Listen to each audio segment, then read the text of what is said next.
Okay, I'm gonna admit everyone who's in the waiting room right now.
Thank you for joining us. We're giving a few minutes for those that are joining us. So we'll start right at 6:05.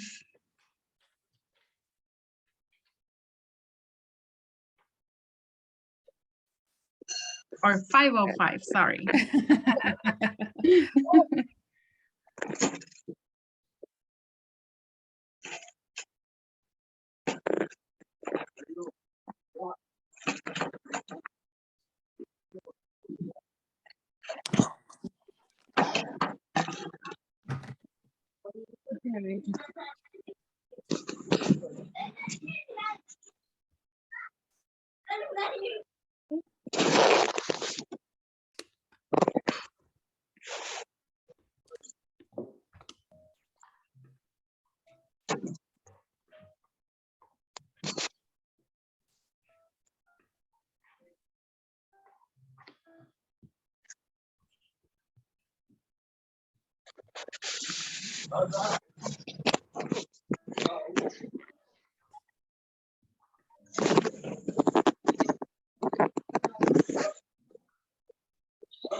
Okay, hi, we will start.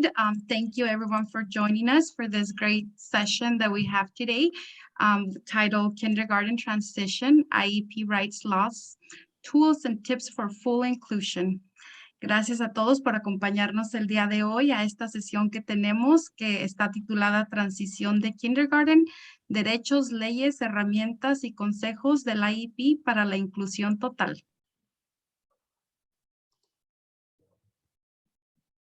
I'm going to go over some accessibility with regarding interpretation. For Spanish interpretation, click on interpretation, select Spanish. If you need further assistance, let us know in the chat. If you see there's an icon here that says interpretation with the purple arrow pointing to it. So if you need interpretation, please click there. And if you're having trouble, if you're using English, if your primary language is English and that's the language that you want, and if it's not already, if you're not already on that primary language, then you can select. If you're having any trouble, you might have trouble, you might not, but if you are, and if you're hearing the Spanish, then that means that you have to also click on where it says interpretation and select your first your language, your preferred language, English, and then you'll be able to hear the English, and stay in Spanish. Le voy a repasar algunas cosas de accesibilidad acerca de interpretación. Para escuchar interpretación en español, haga clic donde dice interpretación, que están mirando que la flecha morada dice, tiene un globito que dice interpretación. Ahí van a hacer clic y luego van a escoger español. Y entonces así es como pueden escuchar la interpretación. Si necesita ayuda para seleccionar el español o si está teniendo un tiempo difícil, por favor escriba en el chat, aquí en la cajita que está con la flecha azul donde dice chat, escríbanos y yo les puedo ayudar a que puedan escoger el español si ese es el idioma que escogen para escuchar esta presentación. Well, welcome. Thank you for being here with us. My name is Maria Rangel, and I'm the Bilingual Programs Coordinator. I'm also a parent to 3 wonderful children who all have taught me to see life in 3 very different ways. And my older daughter, Ruby, she's 15. She experiences Down syndrome. My 14-year-old, his name is Giovanni. And then I have an 8-year-old, his name's Emiliano. And he's experiencing some needs as well. And just to let everyone know, this session will be recorded and we're recording it with the purpose of using it as a resource to those that aren't able to be joining this presentation today. It's great information and we want to share it with everyone so that they can access it at their when it best works for them. So this is the reason why we're recording. And also a reminder, we're doing live interpretation. And if you need assistance, please put it in the chat box. Also, if you have questions throughout the presentation, we ask that you put your questions on the chat box. And then towards the end of the presentation, we will have time to go over those questions you have. And if for some case the presentation if there isn't enough time, and we will get back to you with your questions via either email or we'll find a way to get back to you. And now I'll let the rest of our staff do introductions. Great. Hi, everybody. I'm Angela Frome. I'm the Senior Program Director for Northwest Disability Support in All Born In. We serve about 4,500 families in the Portland Metro, Southwest Washington area. What a unique time we're all in right now. We normally, for this kindergarten series, we would be gathering together and sharing a meal, and times have changed, but I'm so delighted to have you here this evening. We have a center that we support families out of in Northeast Portland, and we are in our 11th year of hosting our kindergarten series. So thank you for being here tonight and welcome to the kindergarten journey. Hi, I'm Marcella. I do the web development and digital communications and media communications for Northwest Disability and ABI, such as the many emails you all got about this training. Yes, I'm behind those. And I'm looking forward to today's training.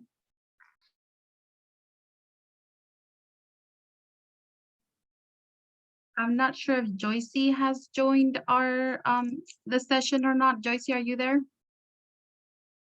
She might not still have joined the session, but Joycey Sadao is our community outreach coordinator, and I'll pass it on to Shelly. Hi, I'm Shelly Johnson, and I'm kind of the newest addition to the team, and I'm the kindergarten inclusion program coordinator and educational advocate. So as you continue on in your journey toward kindergarten, you'll hopefully get to talk to me. Thank you, Shelly. And we would love to hear from all of you guys, but for time's purpose, if you want to do introductions in the chat, that will let us know who's joining us today. If you're a parent, write your child's first name, their age, something you love about your child and their school district. And if you are a professional, you can share what your role in the community is. And now I'll let Angela from our programs director introduce our guest speaker.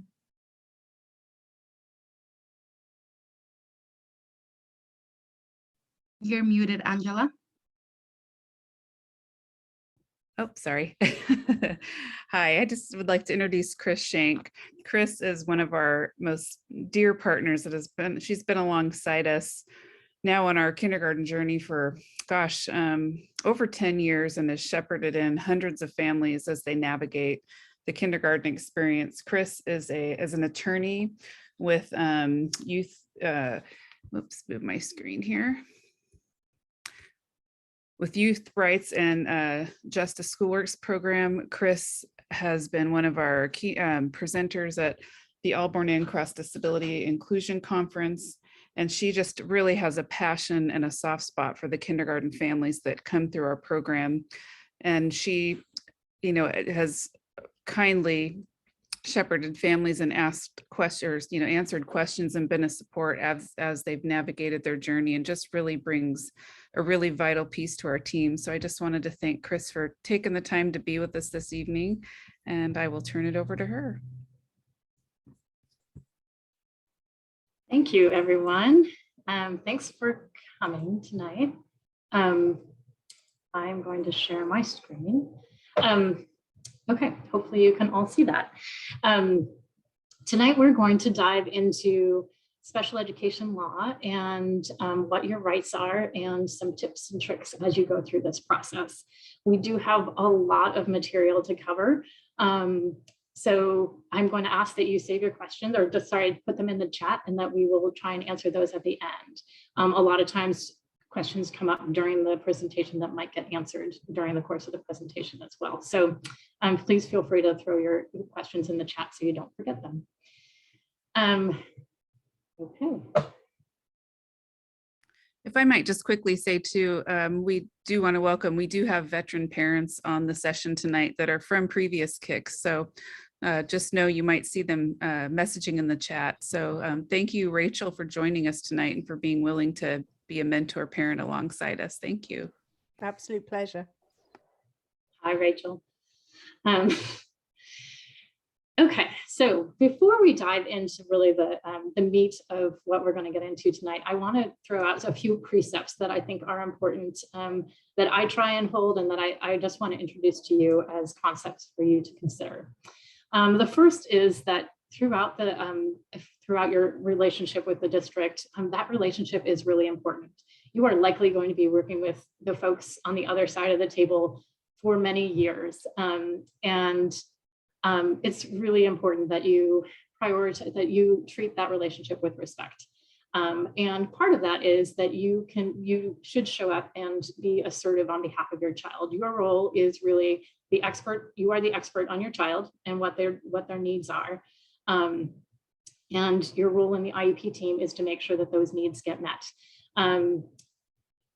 in a way that is also respectful of that relationship with the district. So assertive and respectful, and valuing the relationship and the human beings that are on the other side of the table, because for the most part, they are trying as hard as they can, and they are in big systems that might limit the way they can accomplish their jobs. I also want to say that I've been doing this for a really long time, and my experience is that there are always allies at the table. And you're going to become a pro at finding out who those allies are. There's always someone in the room who really understands your child at a deeper level. And if they're not contributing to the conversation as much as you might like, feel free to ask them, like, what are your thoughts on this? I'm really curious if you would be willing to weigh in on this. So always invite that person to be a loud voice on behalf of your child, because that will really help the situation if there are folks on the school team who understand that someone else on the school team also sees your child in the same light. And then the last thing is, you don't need to remember everything I say today. It's going to be a lot of information. And this is just an introduction, and you will get a copy of all the slides, or maybe you already have them. You can always refer back to your slides at a later date. So this is just to introduce you to the information, and hopefully it triggers something when you, as you go through the process, and you know to go back and look up what specifically I said about that. Okay, there are two major laws that protect children with disabilities in the school system. The first one is the Individuals with Disabilities Education Act, and that's the one that we're mostly going to be talking about tonight. And in order to be protected by the Individuals with Disability Act, you have to meet eligibility standards. Just really quickly, I want to mention that there is another law that we're not going to talk about tonight that I just want you to be aware of. And that's called Section 504 of the Rehabilitation Act. Section 504 is an anti-discrimination law. So it ensures that your child has equal access to education. Here's an example of, and all students who experience disability are covered by that law, as long as it impacts one or more major life activities. So here's an example of when Section 504 might be relevant to your experience. Let's say there's going to be a field trip coming up, and there's a student who experiences a disability. The district might come and say, I'm sorry, but your child can't come on that field trip with us because their behavior is just too risky for us to take them on the field trip. That would be a violation of Section 504 of the Rehab Act, because your child has to be ensured equal access to their education, and that includes field trips. So, you know, feel free to push back and say, actually, I know that under 504 of the Rehabilitation Act, my child has to be included on this field trip, and we just need to figure out what supports are necessary in order for him or her to be able to do that successfully, and then start that conversation about what that looks like. Okay,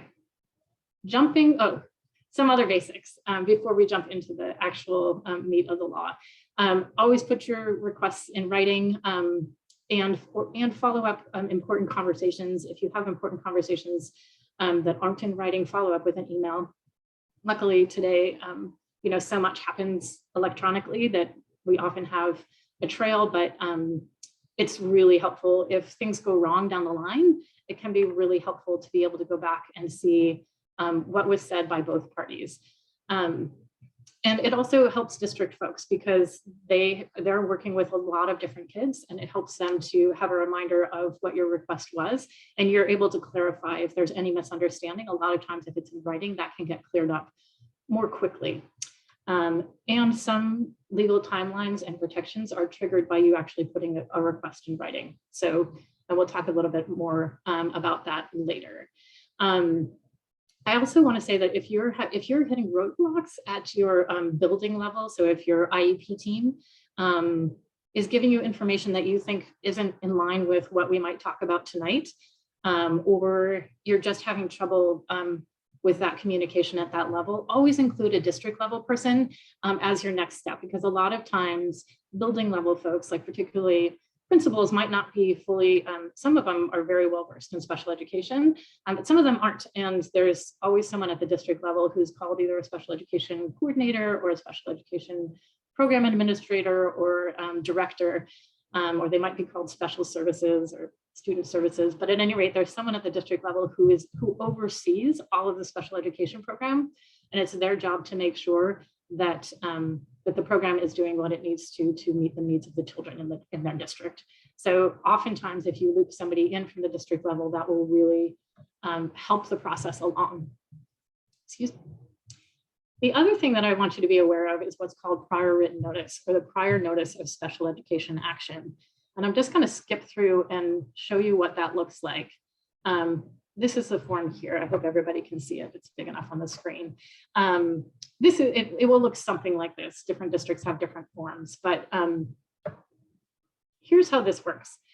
Anytime there is a change to your child's special education services or placement, or if there's going to be an evaluation, the district is obligated to provide you with a prior written notice or prior notice of special education action. The reason this is, they are also required to do it if you make a request of the district. Like if you say, I would like to have my child evaluated for speech and language, or I'd like to have my child be placed in the general education setting, or I would like my child to be considered for autism eligibility. Whatever it might be, if you bring a request to the district, they're required to provide you with prior notice in that case as well. So anytime there's a change, or if you make a request, we're going to fill out this form.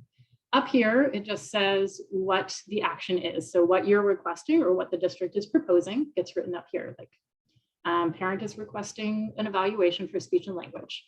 And then down here, we say why this action is being proposed. So if it was being proposed by the district, they would say, our parents are concerned about the child's special speech and language development, or the district thinks that the child might be eligible under this category. This is one of the most important pieces, is that the district has to be able to say, okay, so up here they're saying whether they're agreeing to provide that or they're refusing to provide that. So in either case, they have to make that decision based on data. And I want you to always remember that. So anytime you're having a conversation, if you're really questioning that decision, you can say, can you show me the data on which you're basing that decision? Because all of the decisions in special education are supposed to be based on data. This can be particularly helpful as you're going into this kindergarten process. If you're hoping that your child is going to be included in a general education classroom and a district is pushing back and saying, we think your child will be better served in a self-contained classroom, ask for what data they're basing that decision on. Because the district doesn't usually have any data on your child yet on what they're going to look like in the kindergarten classroom. So they shouldn't be making a decision that isn't based on data. And at the moment, they don't have that data. So that's a great moment to say, I'd like to see the data that you're basing that on, and I'd like prior written notice of that decision if they refused your request. They also have to list what other options were considered and why those options were rejected. So in here, if you ever hear from a district, we don't do that in our district, or we don't have the funding for that. That's a great moment to ask for a prior written notice. And the reason I say this is that it will often change conversations, which is really what you want.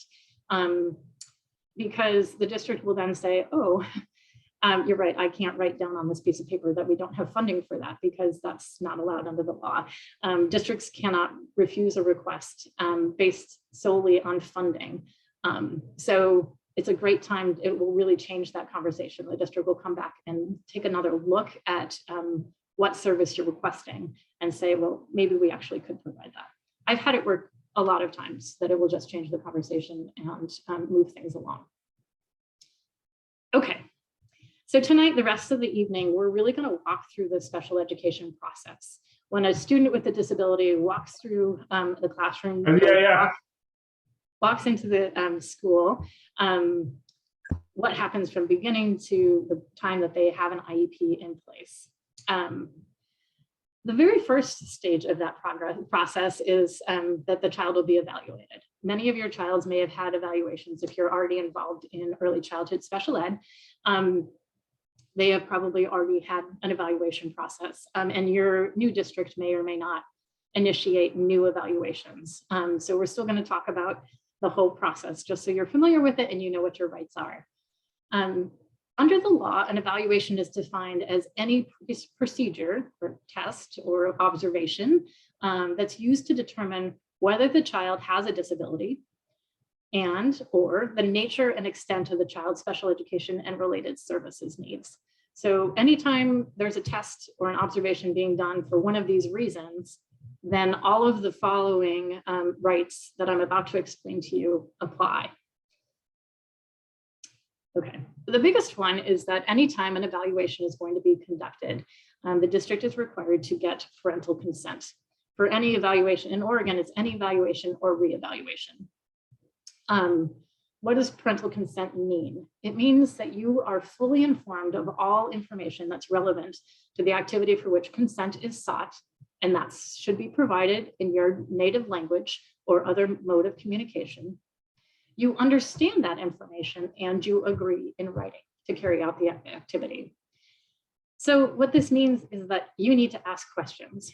What this might look like, some teams are really great at evaluation planning meetings, but I have seen evaluation planning meetings that look like this.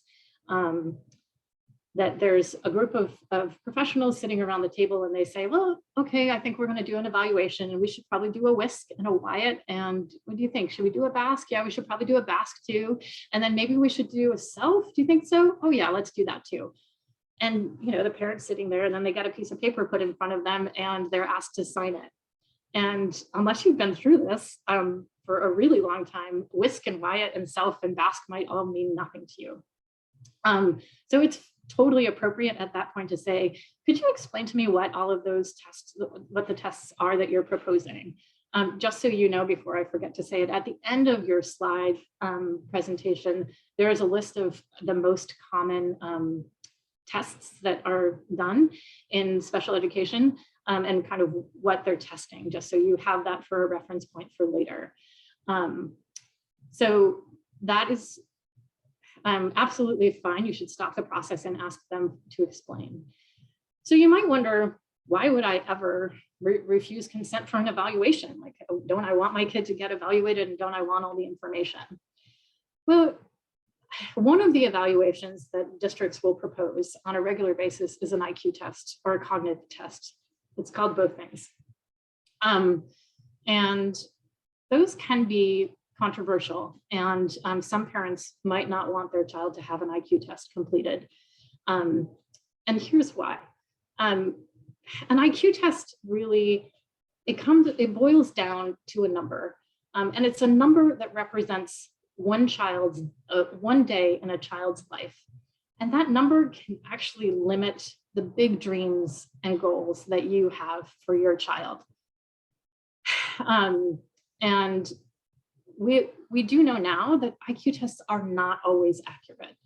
And I certainly wouldn't want a number defining me from a test that might not even be accurate, telling me that I can't learn to do certain things, which could be how that plays out. I will tell you that I was in a meeting just yesterday. I was in an IEP meeting for a student who came into foster care I guess 9 months ago, but 5 months ago, he moved in with his relatives.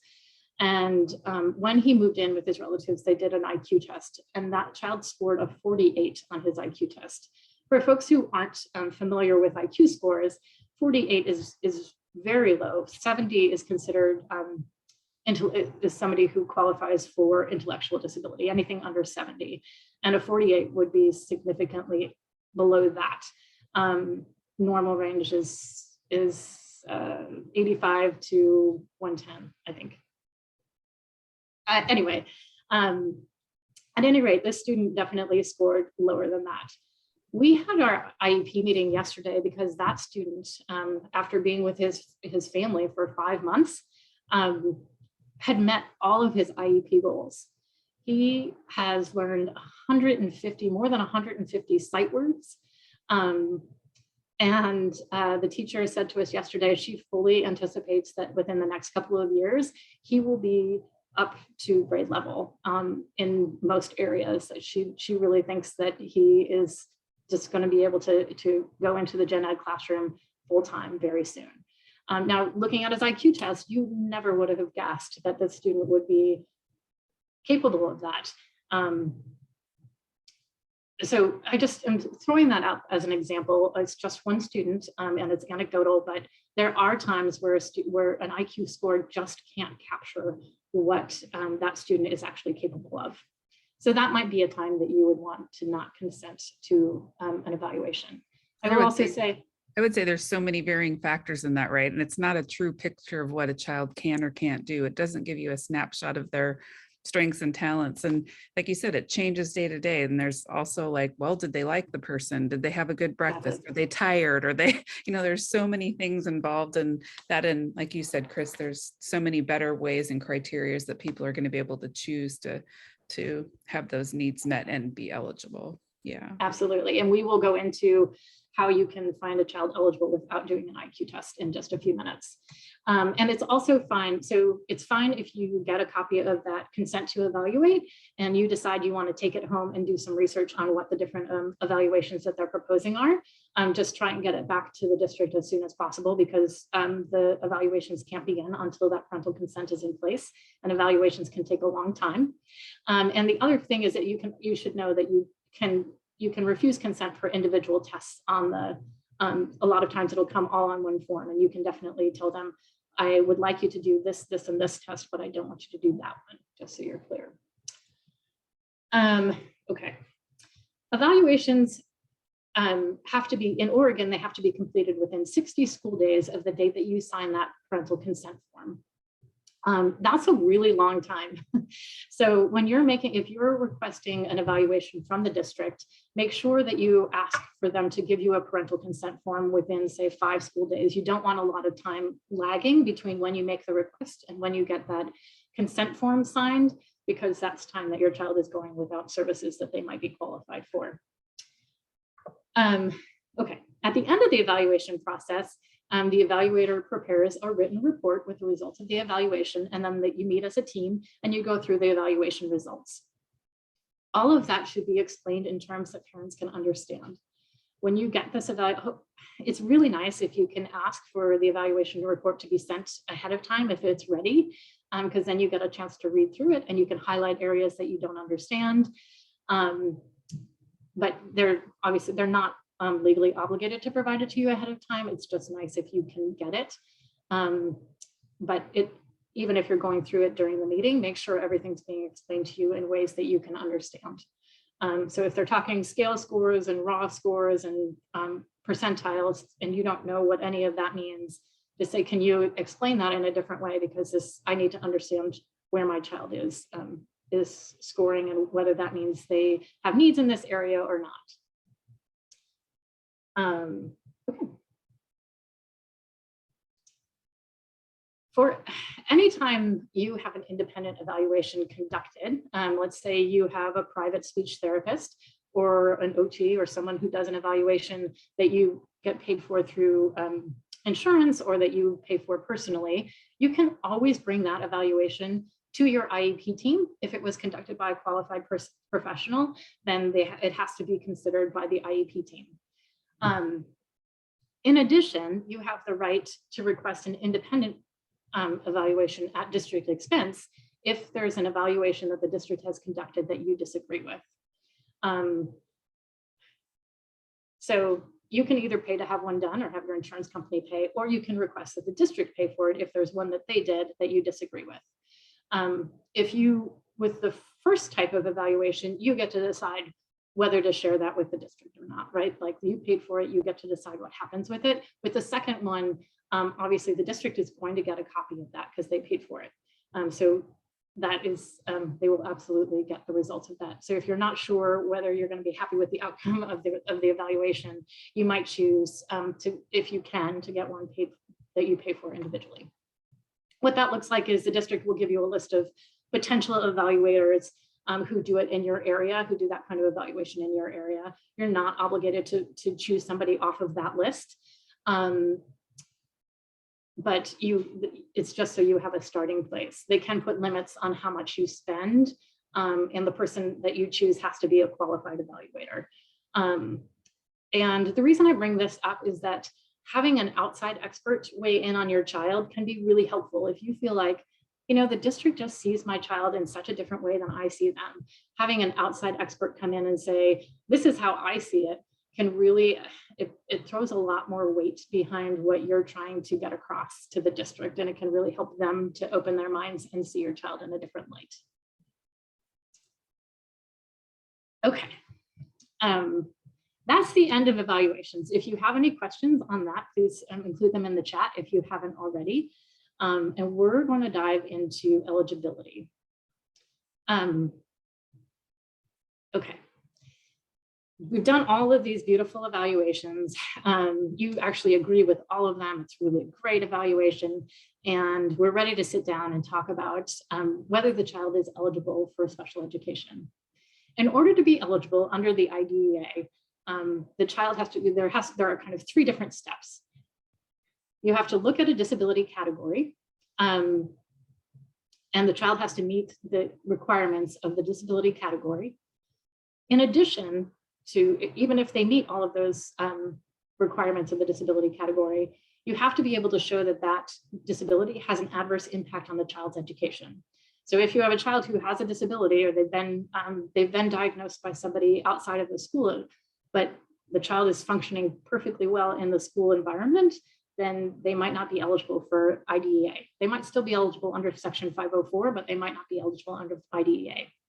I will say that Congress has made it really clear that they want education to be looked at holistically. So that's social, it's functional, developmental, behavioral, and academic. So you shouldn't hear from a district, we only put kids on IEPs if they have academic issues.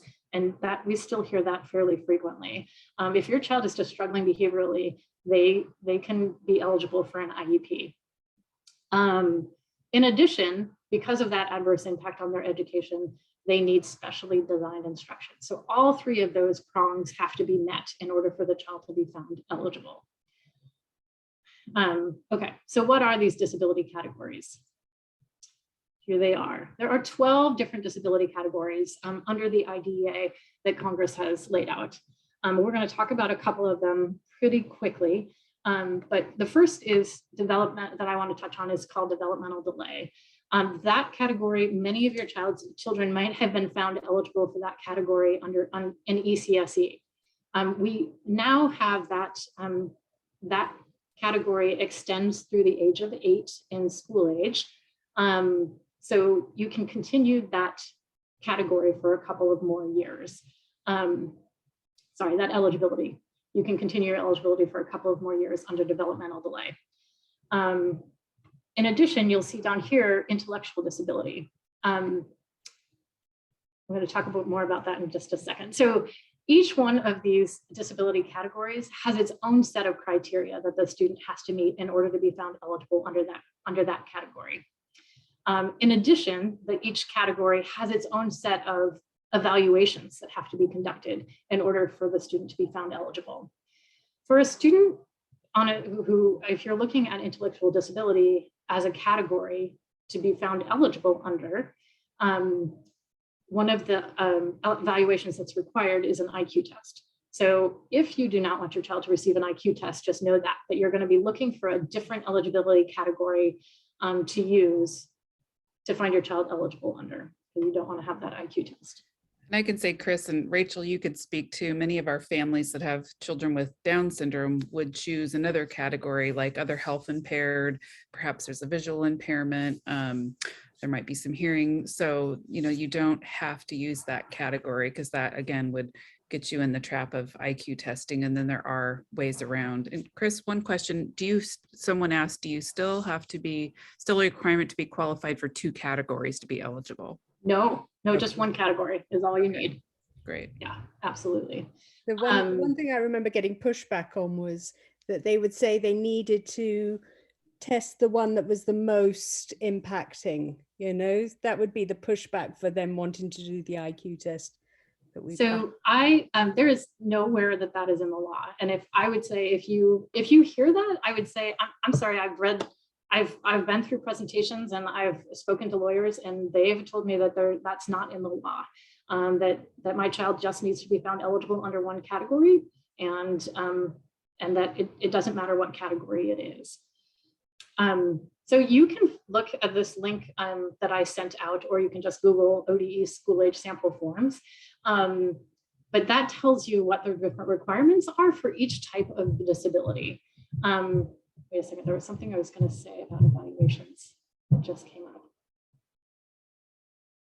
Oh, I know, I missed this when we were talking about evaluations. The district is required to evaluate a child in all areas of suspected disabilities. Oh, it's coming up. However, you have that right to refuse consent for an evaluation. So it's true that they are obligated to offer you all of those evaluations, but you also have the right to say, no, thanks, I'm not interested. I appreciate that you had to do that, but I'm not interested in this particular one. Okay. So we are actually going to run through what an eligibility under other health impairment would look like, because it's such a great category. It's my favorite. It's very easy to be found eligible under other health impairment, and it really doesn't hold much stigma. It doesn't have much stigma attached to it. So it's why I just think it's a great one to run through. So basically, in order to be eligible under other health impairment, you need to get a statement from a medical provider that says that the child has a condition and that condition is permanent or expected to last for more than 60 days. That should be pretty straightforward for most situations. And then this area, number 3, we look at, this is where the school district is going to say, these are the assessments that we need to do in order to determine that disability has an impact on the child's education. Now that is not a cognitive test, because they don't need to, that's not going to show them the impact on the student's disability. That's an achievement test. They're going to look at, and they can just do observations for this as well, but it's just looking at how does that disability play out in the school setting. So are we seeing it academically? Are we seeing it behaviorally? And they can write whatever assessments they're doing or that they completed in order to show that there has been an impact in the school environment. So then you go down here, the student meets all of the following criteria. And this is kind of a mouthful, but I'll explain it in a second. The student exhibits limited strength, vitality, or alertness, including heightened alertness to the environmental stimuli that results in limited alertness with respect to educational environment. So we're going to ignore the end of the sentence for a minute. The student exhibits limited strength, vitality, or alertness. You can see a lot of kids would fit into that category. Sure, thank you. The student exhibits limited strength, vitality, or alertness, including a heightened alertness to environmental stimuli that results in limited alertness with respect to the educational environment. And we're going to ignore the end of the sentence for a minute, and we'll just focus on the first part, which says the student exhibits limited strength, vitality, or alertness. Many children will have limited strength for a variety of reasons. Maybe your child has gross motor delays, or they might have trouble attending to tasks for the same length of time as their peers might be able to. So that would be limited alertness, right? So many students would meet that definition. The second half of the sentence there actually refers to a child who might be experiencing ADHD, because they might be easily distracted by a noise that might be happening in the other part of the classroom. And because they have a heightened alertness to that stimuli over there, they can't pay attention to their teacher. So they have a limited alertness. So that's kind of what that's trying to get at. I hope that makes sense. Then after that, you just have to say that limited strength, vitality, or alertness is due to a chronic or acute health problem, and the student's condition is permanent, or it's expected to last for more than 60 calendar days. Assuming those three things are true, then you go to the second part, the second prong that we talked about already, Does it have an adverse impact on the student's educational performance? As long as you can show that there's some kind of adverse impact, social, emotional, behavioral, functional, developmental, academic. As long as there's some kind of impact there, then you say yes there, and you say the student needs special education services. Oops, sorry. I will also point out that down here, it says the team has considered the student's special education eligibility, and it's determined that the eligibility is not due, and it says all this stuff, not due to a lack of appropriate instruction, and it's not due to a limited English proficiency. And I just want to explain that for folks for whom English isn't their first language. So we want to make sure that we're not making a child eligible for special education who is actually just not as fluent in English. If that's the only thing setting this child, like making this child look like they require specially designed instruction, we want to make sure that they get the English language instruction that they need. They don't need specially designed instruction, they need English. So that's what that has to do with, and I just wanted to point that out. So if that's the primary reason that the student isn't making progress, or if that's the only reason that the student isn't making progress is that they don't have enough English, then you wouldn't find them eligible for special education. But if there are other factors at play, then you still could. Okay. I have this picture up because as we were kind of mentioning before, there are a lot of different doors that you can go through as you're looking at eligibility. There's intellectual disability, there's other health impairment, there's communication disorder. And the important thing about this picture is that if you look on the other side of those doors, it all looks the same. And I use that visual so that that sticks in your mind. Because once a student is found eligible for special education under one category, all of that student's needs have to be addressed, regardless of whether that need is typical of a student from that category. So if you have a student who has a specific learning disability, you might not think that that student should have behavior needs. But if that student starts having behavior issues in the classroom, you have to provide specially designed instruction around behavior because that's the need that the child is presenting. Whether that's usually associated with that disability category or not, you still have to meet all of that child's needs. So that's why if your child has an intellectual disability, but they also qualify for other health impairment, you can get them qualified under other health impairment.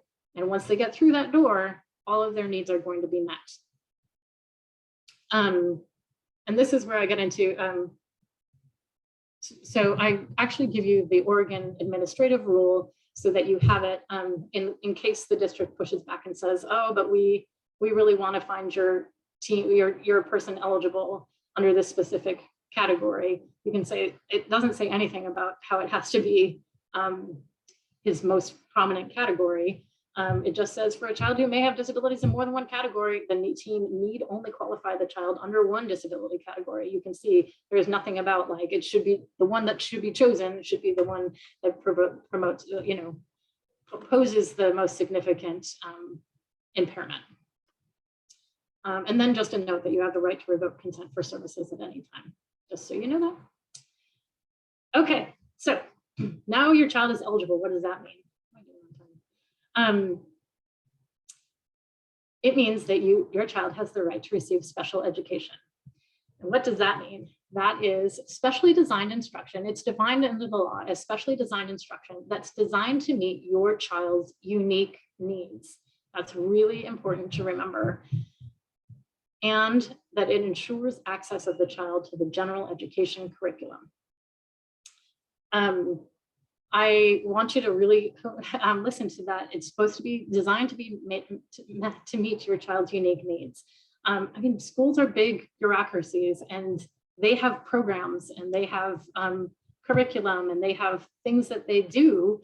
And you might be asking them to break out of that a little bit and serve your child as a unique individual because your child has unique needs. And I just want you to know that Congress has your back.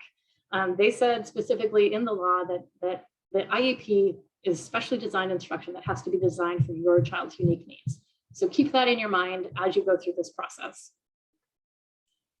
Okay, so what does that mean?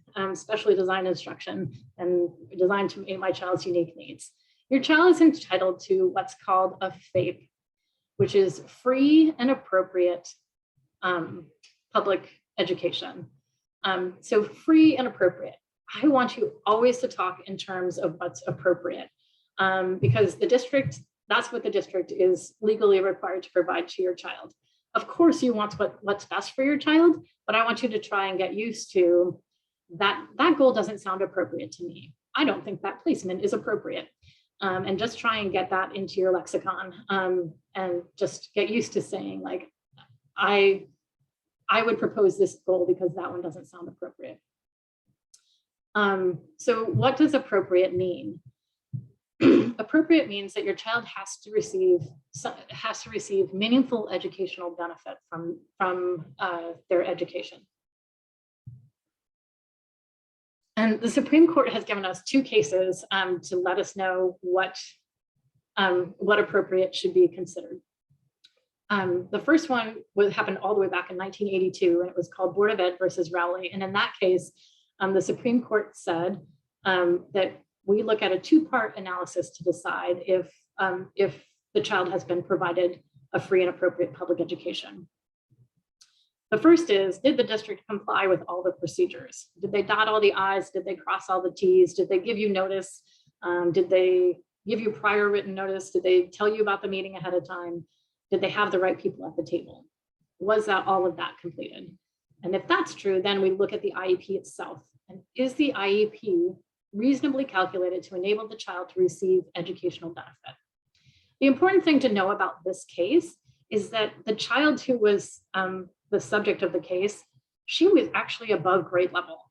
So this was a case where the child had a hearing impairment, and she was receiving an FM device, which is like a speaker. That's what the district was providing for her.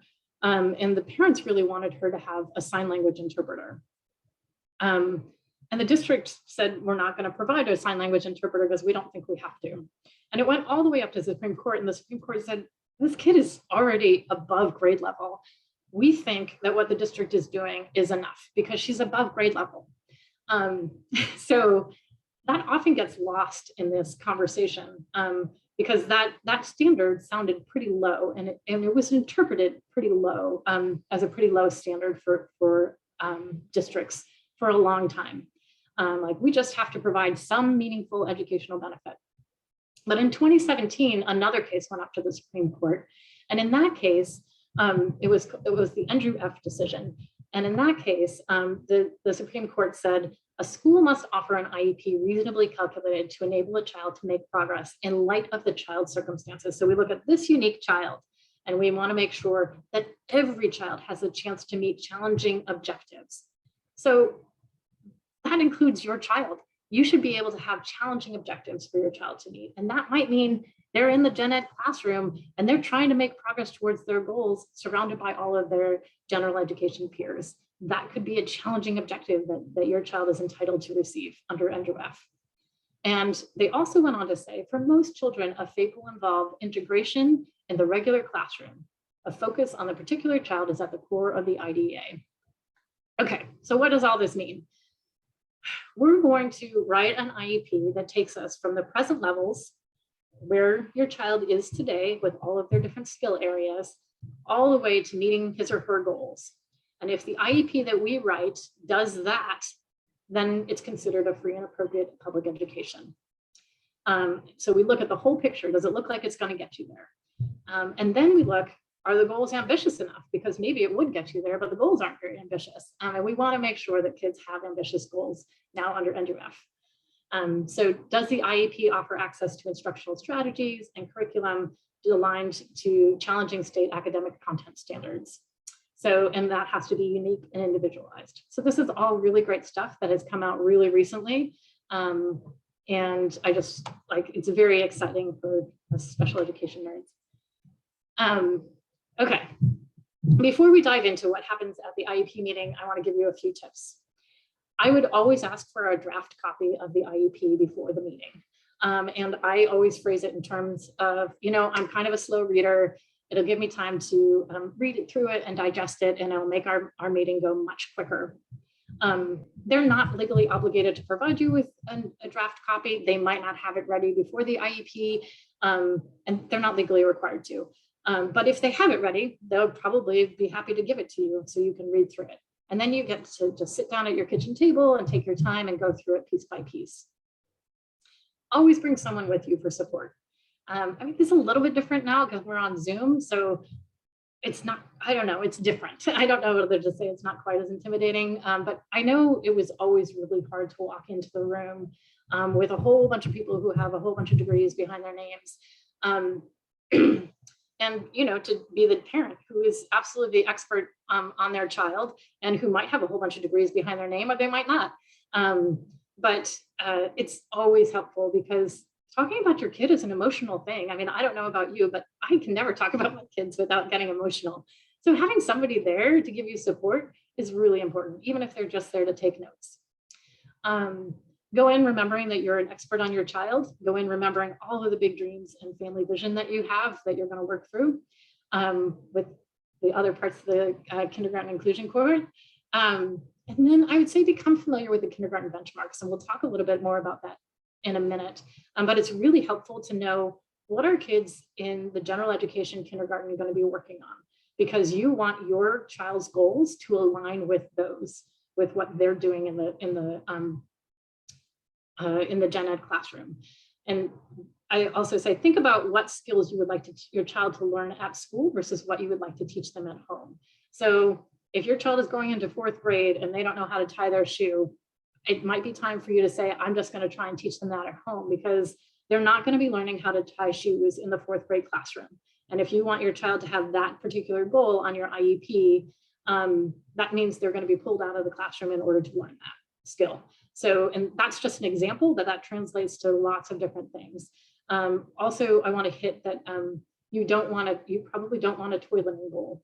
And I'll probably let Angela touch on that more later, or someone else but toileting, have a toileting goal on their IEP. A toileting protocol is totally appropriate. But having a goal around toileting is probably not what you want to have. And I'm not going to speak much more than that, but I just want to make sure that I at least say that much. So think about what skills you would like to have your child learn at home. Also, you might have the most amazing IEP team, and I really hope you do. Assume that you can move tomorrow. So that team might know your child inside and out, and they know all the tips and the tricks, and you totally trust them, and that's awesome. That teacher could move away tomorrow. And if you don't have all of that documented, like all of the cool stuff that she does with your kid that makes it such a special relationship, then that all moves with her. Or you could move tomorrow. So just make sure that all of it, as much of it is documented as possible. And you can frame it in those terms, like, I'm not planning on moving anytime soon, but you never know. I just want to make sure that all of this great stuff is documented on the IEP. If it's not listed on the IEP, you have no guarantee that it's actually going to be provided, and the district isn't legally obligated to provide it. So that's the other reason to make sure it's documented on the IEP. I'm not saying that they're not actually providing it. I know schools do a lot more than what's listed on the IEP, but to the extent that you can, get it written down so that you have that as a backup. Oh, and it's okay to take a break during the meeting if you need to. I often take breaks with clients, not so much in the Zoom world, but when we were in person, we would often just take a break and take 10 minutes to cool off. I will also say it is very appropriate that if you are running out of time, to say, we need to schedule another meeting. Don't let it get rushed. But I'm going to talk more about that when we get to placement. Okay, you can request an IEP meeting at any time. The meeting has to be held at a mutually agreeable time.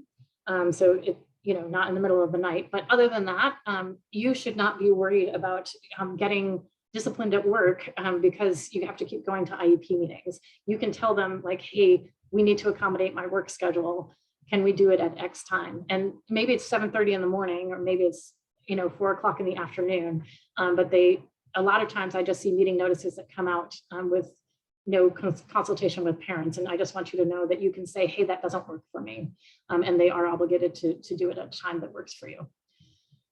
You have the right to invite other people to the meeting, and you have a right to a qualified interpreter if English is not your first language, or if you are deaf or hard of hearing. And like make sure that it's someone who can really interpret for you. You shouldn't be wondering what you're missing. I've seen situations where districts just kind of pull in somebody on staff or even a kid's older brother to interpret for the family, and they're not, and the staff member might be very qualified to do it. I'm not saying that, but just make sure that it's really okay to say, I'm not understanding what's happening, and I think we need a different interpreter. I know that might be hard to do if you're asking this person to interpret that message for you, but you could also ask somebody for help after the meeting and just say, we need to have another meeting because I didn't understand that, and I'd like to request a different interpreter, because that might be more comfortable for you than asking the interpreter who you're saying isn't doing a very good job to interpret that. And you have the right to be present at every IEP meeting. They have to make at least 3 attempts to contact you to schedule a meeting. If you don't respond at all, they can hold an IEP meeting without you there. You can ask for another IEP meeting right after that if they held it without you. But if you're engaged in a conversation with them about when the meeting's going to be, they can't hold it without you. It's just if you're really not responding and they've reached out to you 3 times. Okay, who has to be there? Parents have to be there, a general education teacher, a special education teacher, a school district representative. That person is important because they have to have someone at the table who can designate funds. So you shouldn't ever hear at the IEP meeting, sorry, I have to take that back to our district administrator and see if we have funding for that. If that happens, I would say, great, you know what, let's have another IEP meeting and invite that person to come. The reason that's important is that Congress knew that lots of really important conversations were going to happen at that IEP table. That person in the district office hasn't heard all of the amazing progress that your child has made. They haven't heard how your child has made 5 new friends, how they make the entire class laugh. It's going to be really easy for them to say, we don't have funds for that. It's going to be a lot harder if they're in the room hearing all these amazing things about your kid and looking you in the face and saying, no, we're not going to provide that. That's my strategy for that, is like, let's have another IEP meeting when that person can come, because you know that the law actually requires them to have somebody at the table who can designate funds. Okay. Anybody can be excused from the meeting if you agree in writing. You do not have to agree. They can ask you and you can say, no, I really want to reschedule because that person's a really important part of the team and I really want them there. If there's somebody that you think they don't actually know my kid very well and I don't think they actually get along very well, in that case, you can say, let's go ahead and have that team meeting. If that person isn't going to be present, they have to provide a written report about the child and their needs if that area of the child's IEP is going to be discussed. So if it's a speech language provider who can't be at the IEP meeting and you're not going to talk about speech, then they don't have to do anything. But if you're going to talk about the communication goal or speech services on the IEP, then they have to provide a written report. Okay, I know I was getting really fast. Okay, the IEP process. These are the questions that we're going to answer as we go through, as we create an IEP for your child. Where is the student right now in terms of their skill levels? Where do we want them to be 1 year from now? How are we going to know if they got there? How much time or service is it going to take them to get there? What setting or where is all of that going to happen? Okay. We're going to start with present levels. This is a really important part of the IEP. This part of the IEP captures where the student's skill level is right now, and it should cover all skill areas. So it should include functional, it should include developmental, it should include behavioral, academic, and social. So you're going to capture the student's skill level in all of those different areas. It is completely appropriate for you to bring information to this part of the IEP. So you should know where your child's skill level is, and like you might see skills at home that the school isn't seeing, and it's really important for you to say, actually, my child does know that skill, and they just haven't learned to globalize that. So they aren't showing it in all environments, but they do have that skill. That's a really great stuff to share with the team. It does include a parent concern section. Your concerns should be expressed throughout the IEP process, but this is the one moment that they stop and say, tell us, like, kind of globally, do you have any concerns or anything you really want us to work on this coming year? But like I said, your voice should be included the entire way through the process. If you've gone through person-centered planning, or if you've developed a one-pager on what works and what doesn't work for your child, bring it. It should be included. It's great information for the district to start with. Okay, and definitely include all things like my child is doing really well if they go to a Sunday school at church and they're able to sit in a circle and attend to the Sunday school teacher. Anything that you see your child accomplishing in the community should be included on this as well. Okay, so we get a complete picture of where your child is in terms of skills at this point in time. And then we look and say, okay, in any of the areas where they're not at the same level as their peers might be, where do we want them to be 1 year from now? So those goals should be very concrete. So you should be able to really be able to say, yes, the child is making progress toward that goal, or no, they're not. And you should be able to read and understand that goal. If you can't, ask them to explain it to you, ask them to reword it, or put clarification underneath it if they want to keep the wording of the actual goal the same, but just clarify what it means so that everybody has the same understanding of what's being accomplished. There has to be a way to demonstrate that the student has met that goal. So it has to be measurable. You can't have a goal like the child will just, I've seen really vague goals, like the child will improve their interactions with peers. Well, how are you going to be able to measure whether the child has actually improved their interactions? A more specific goal would be the child will initiate 5 conversations per day with a general education peer. One thing, oh yes, I do have that on there. All of these goals should be tied to the general education curriculum. Although you can have social goals that wouldn't be tied to the general education curriculum. And then again, think about whether it's something you want to teach at home, and then include language. If you want your child included in the general education environment, have them include the language with their general education peers. So just like I showed you, if you have a goal like your child is going to greet 5 new people a day, this child will greet 5 general education peers each day. And just throw in a little bit of language that means that they are going to have to work on this goal in the general education classroom, if that's the goal for your child. And I would add to that, Chris, too, that the child would they'd be working towards that goal. So it's a goal. It doesn't mean they have to have met that goal. It means they have to be working towards meeting that goal.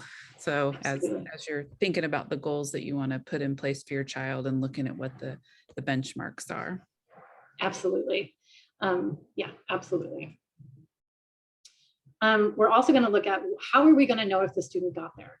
So on the goal page of the IEP, they will have criteria and evaluation procedures. So they'll tell you, you should receive progress notes on your child's goals at least as often as report cards come home. So usually that's 3 to 4 times per year, usually 3 in elementary school, I think. That you should be getting progress notes like, yes, my child, your child is 1/3 of the way to the goal or half the way to the goal.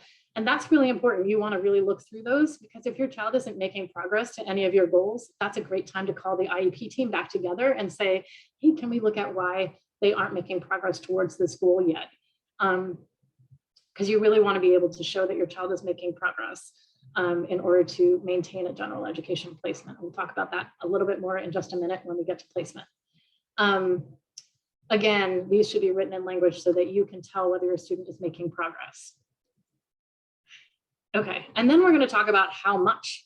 And this is a really important part of the IEP.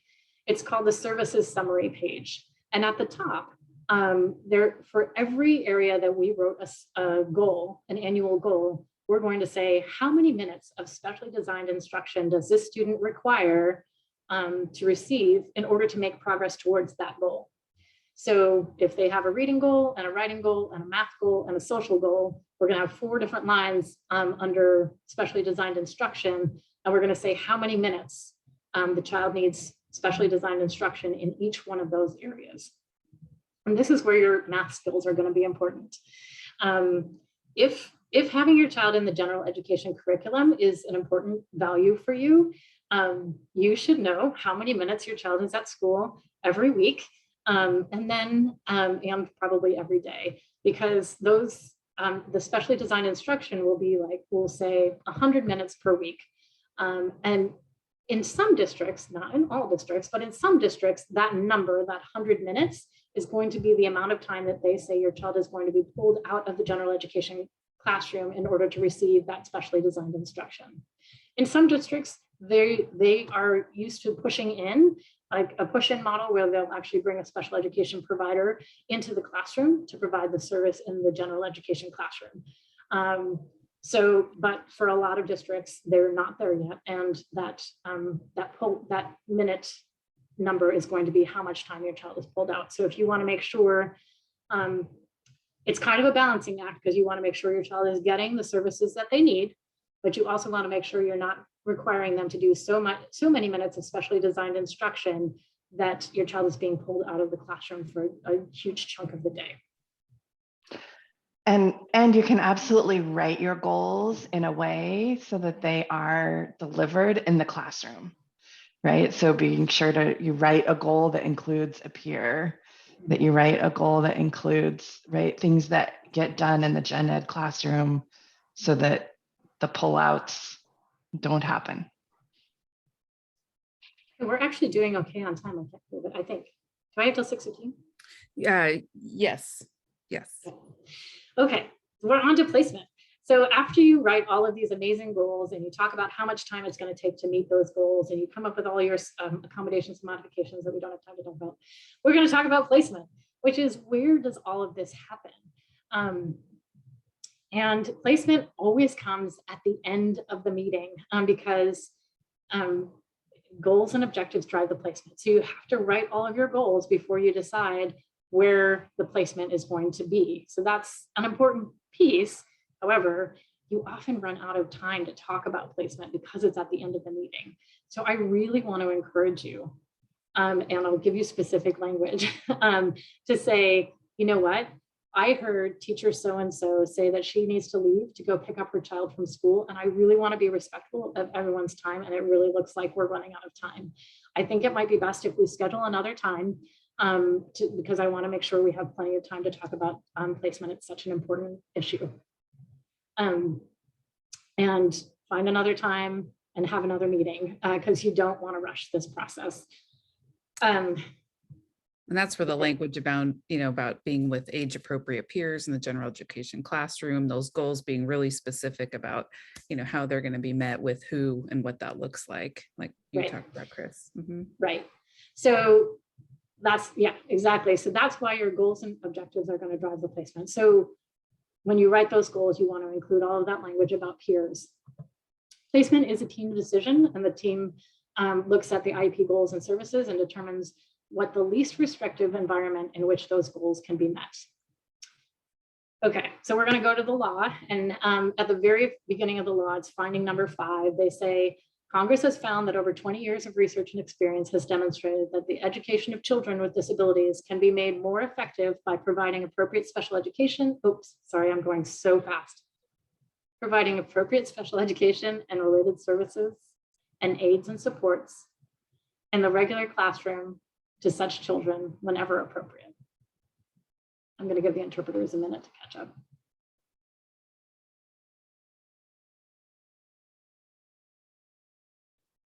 Thanks. Okay, so right there at the very beginning of the law, we see that Congress says this is really important. The best way for many kids to learn is to be in the general education environment. So we want to make sure it's so important to us. We want to put it right up front in the law. And they wrote an entire section of the law called least restrictive environment. And this is what it provides. It says schools must educate students with disabilities in the least restrictive environment to the maximum extent appropriate. This is the only place in the law that they use that word maximum. So it's a really big deal. They really want it to happen as much as possible. And they go on to say special classes, separate schools, those should only occur if the child's disability is such, the nature and severity of the child's disability is such that we can't educate this child in the general education classroom. Like the child isn't able to make progress. So that's the whole deal. If you can show that your child is making progress towards their goals in the general education classroom, then that's the placement that is appropriate. It's the first placement that should be considered in every placement determination should be general education. And it's only if, with the use of supplementary aids and services, the child can't make any progress towards their goals, then you can look at a more restrictive placement. At the end of the slideshow, or the slides that you got, there's a lot of information about studies that have been done that show that all kids benefit from having kids with disabilities in the classroom, and that it's especially true for kids with disabilities. They achieve much more success when they are included in general education. Can I say something to that, Chris? Yeah. I was just going to say that, like, I've had pushback on that in our past, and the phrase that you taught me to ask was, "Can you show me the data?" You know, when they would say that he wasn't making that sort of thing. It's like, show me the data. Yeah, show me the data, and yeah, show me that he isn't making progress. And I'll say that our kids are going to be in the community as adults, and so how does it help? How does it make sense to segregate them in school? And school is really all about opening doors to kids. I mean, it's all about opening up minds and opening up doors and opening up opportunities. So why would we start, especially in kindergarten, by closing off doors and saying, nope, this kid isn't going to get access to everything that the kids in the general education classroom are getting? So I just want you to keep that in mind. I have this picture because I always want to remember to tell you that I know different people have different comfort levels with having their kids in gen ed, but I will say that if you do consent to having your child in, or agree to having your child in a self-contained classroom for part of the day or whole day or whatever it is much harder to get back to the general education classroom. If you're in general education and it's not working, it's always very easy to get into a self-contained classroom, but the opposite is not usually true. The law really does say your child needs to be in the classroom with non-disabled peers as much as possible, even if it takes extra supports to do this. A couple other things that I just want to hit on. Be prepared in your kindergarten meetings to hear that your child will learn better and have more supports in a separate environment. That's not necessarily true, and it's not necessarily a good thing. Your child might actually learn a lot more if they don't have quite that level of support. They might learn more from their peers. I was going to say, you'll have 28 other teachers alongside you, and your student's going to teach them something, and they're going to say, hey, we're going to do this, or hey, we're not going to do that. We don't do that, we do this, so there's going to be that appropriate modeling, and everyone's going to be starting together. And then it's like, your child is part of that community. It's not like, oh, that's such and such, and they go to that classroom down the hall. They really aren't a part of our community. You just better be nice. But, we're saying this, our children have a place alongside their peers. I also want to say that your child does not have to be at grade level to be included in the general education classroom. There is no expectation of that being true. Everyone shows up in kindergarten at all different levels. And not every child in that classroom is going to be potty trained, I guarantee you. So just know that as you go in. Also, I've heard a lot that your child will learn how to be a student in this classroom over here, and then we'll bring them over to the general education classroom. Well, I mean, for a lot of kids with disabilities, they have trouble generalizing those skills. So why wouldn't you teach them in the classroom where they're actually going to be able to exhibit those skills? And so don't make it a two-step process. Let's do that education right in the classroom with all their peers, because they're going to have a lot of models around them doing it the way that they're supposed to. I do want to hit on this. So the district can consider potential harmful effects and benefits to the child, quality and quantity of services that the child needs, and the educational impact on other students. This is what a placement form looks like, and this is where we get into those benefits and harmful effects. So the placement options to be considered, you always start with regular class with support. And then you talk about what would be good about this placement for the child. And then you talk about what would be hard about this placement. And then you say, okay, what could we put in place that would make it take away some of those harmful effects and make it a better spot? And then you check whether you select or reject that placement option. And then they would keep on going with other options that were considered. The case that defines Ninth Circuit law that kind of outlined all of that, that said you should consider potential benefits and harmful effects and impact on other students and all of that, is the Holland case. And I want to tell you about it really quickly and then I'm done. Rachel Holland was an 11-year-old girl with intellectual disabilities. She had her IQ tested, it was 44. The district proposed, she had been in school for a while. The district said, okay, we'd like to give her half-time general education, half-time self-contained classroom, because they didn't think she was making enough academic progress. The Ninth Circuit, the parents pushed back and said, no, we really want to keep her in gen ed full time. And the Ninth Circuit court said, no, Rachel needs to be in the gen ed classroom. They said her social and communication skills and the self-confidence that she's showing is a result of her general education placement, and that far supersedes her need to reach her highest academic potential. And so that, keep that in mind. If that's what you want to prioritize, is your child having social and communication skills and self-confidence over them making every bit of progress academically, which they'd probably make more progress in the gen ed classroom anyway, that's a perfectly appropriate argument to make. Okay. I'm going to stop there. There's a lot more material in your slides. Please read through them. And thanks so much. And I hope we have time for questions.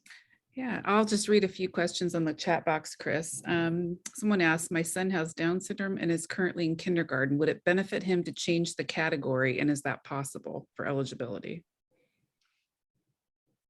It is possible to change eligibility categories. It's a little bit trickier once the eligibility is in place. And it kind of depends, I will say it depends on your district, how hard they're going to push back on you on that. Some districts might be willing to do it. And I'm kind of guess that you have intellectual disability as your category at the moment.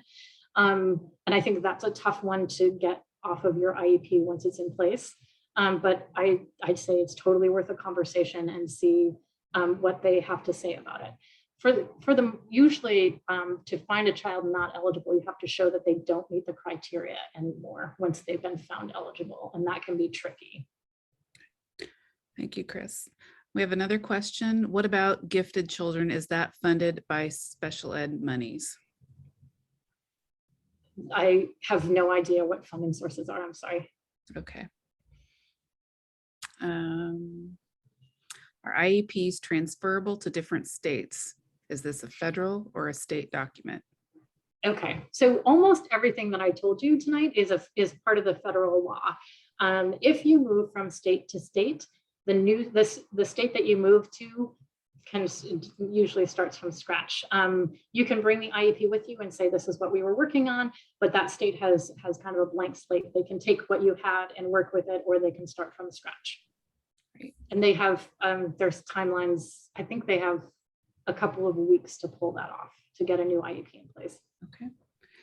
And we had a parent ask, can you ask for more frequent updates if it's appropriate for your child? I would ask for, yes, absolutely. You can ask for lots of updates.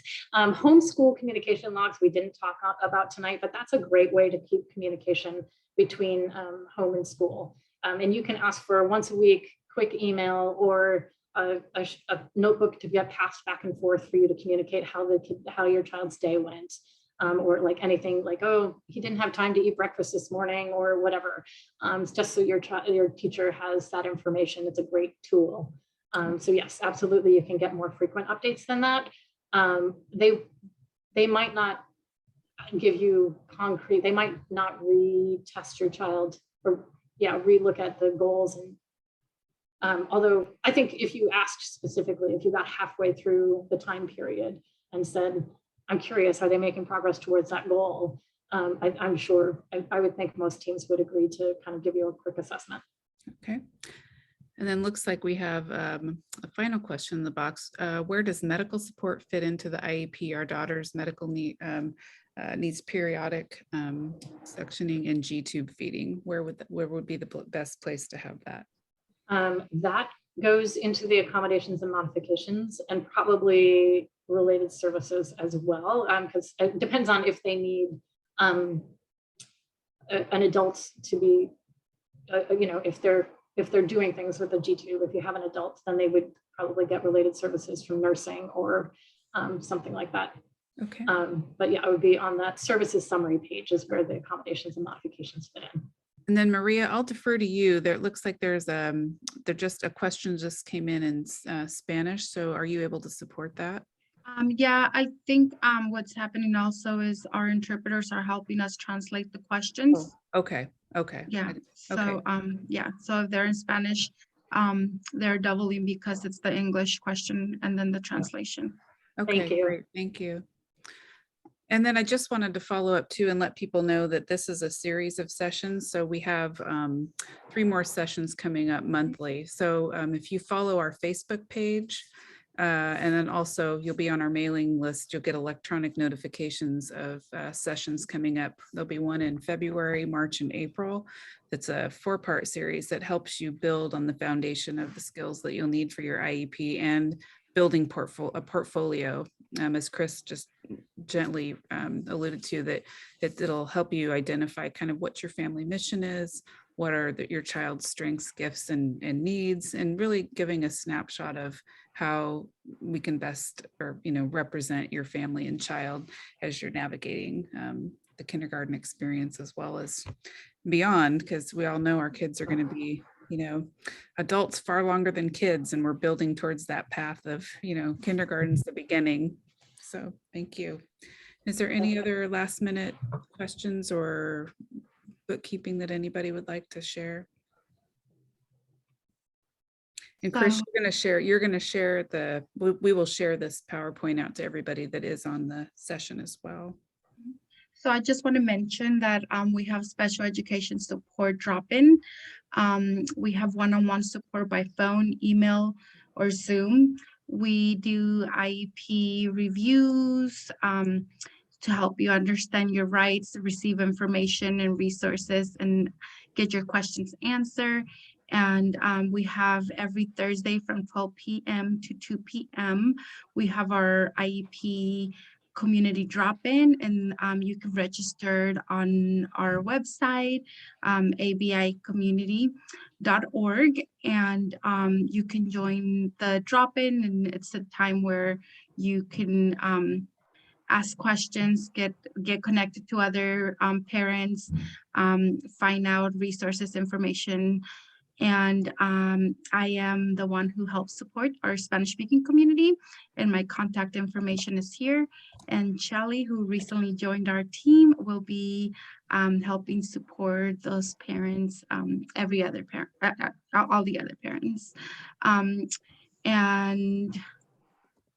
The training series that Angela was mentioning, here are some dates and titles, and we will soon get out our flyers.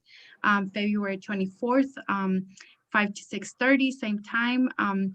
How to use your goals in the IEP to drive success in an inclusive placement. Then our next one is March 10th, and it's on portfolios, partnering and joining the kindergarten dance, how to truly partner with your school team for success. And then April 14th, visual supports and communication that supports success in inclusive settings. And I just want to say thank you to everyone for joining us today. The presentation slides will be on our website, and also the recording of this training. I know that some of you were having trouble joining at the start time, so please check out, and we'll share it on our Facebook pages too, when we have that link up of this recording, so that if you missed any of the training, you can go back to and listen to it. And Thank you so much for joining us. If you guys have any additional questions, you can ask them. If not, stay in touch and take care. And a big thank you to Chris for taking her time to be with us tonight. Yes. Thank you yes. so much. Be Thanks well, for letting me everybody. present. It was Thank you, great to see Chris. you. Thank you so much. Hope to see you next month. Bye-bye. Bye. Thanks, Rachel. Thank you. That was fun.